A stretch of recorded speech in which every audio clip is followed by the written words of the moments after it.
Ever book something off the internet and wonder if you've made a huge mistake? That was us stepping off our Disney cruise in Palermo, Sicily, mobbed by taxi drivers, surrounded by graffiti, and our kids genuinely nervous.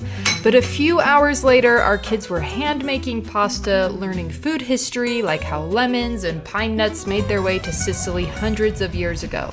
This cooking class was one of the best experiences of our trip. Prior to this trip, I had done my research and had chose not to do a Disney excursion for this particular port. So I went to some third-party places like Viator, where I found this cooking class, and I picked it honestly because I saw kids in the pictures, and we have our kids with us on this trip. So we found our meeting spot in a quiet square at 10 a.m. and met a local chef who welcomed us. My husband still thought we were going to get kidnapped, but I had faith. My husband grew up in a rough part of the world, so he just always prepares for the worst. Michael led us through a street market, chatting with vendors in Italian and collecting the fresh ingredients we'd use for our meal.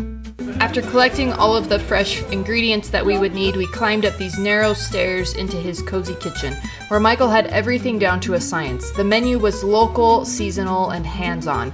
My kids were a little nervous at first. 4 hours is a long time, but we gave them the same pep talk every parent does: be respectful, kind, and say your please and thank yous. And they rose to the challenge. I was so proud of them. What really blew us away, though, Michael's deep knowledge of Sicilian food history. On the wall, he had a timeline showing when different ingredients like lemons, pine nuts, and even tomatoes first arrived in Sicily. We learned about Arab, Spanish, and other Mediterranean influences that made Sicilian cuisine what it is today. And it made the food so much more meaningful. We made Sicilian pasta tossed with fresh tomato. We made a strawberry granita and other traditional dishes I still can't pronounce, but everything was delicious.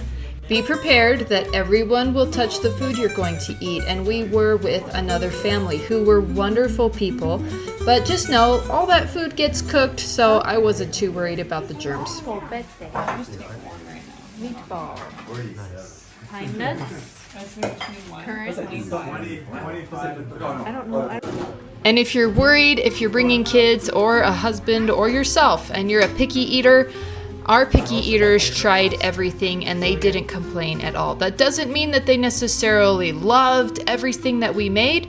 It was a good opportunity to kind of expand our food horizons and try some new things, and also have some familiar comfort food like the pasta. So what we thought might be a long day turned into an absolute highlight of the whole trip. Our kids felt proud to learn something new. They were so excited to show off their new pasta making skills to their grandma when they got home. They were more connected to the Italian culture, which was a great way to kick off our trip since this was our very first port.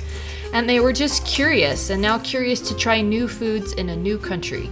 And after the class, Michael and his team told us where to get the best gelato in Palermo. And honestly, it was the best gelato of our entire trip. It beat every other place we tried in Italy.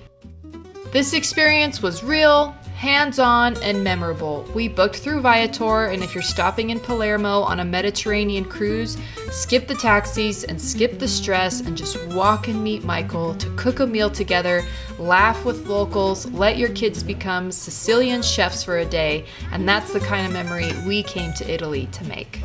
Now it's time for you to go make those memories. Oh, and be prepared to share the road with cars and mopeds.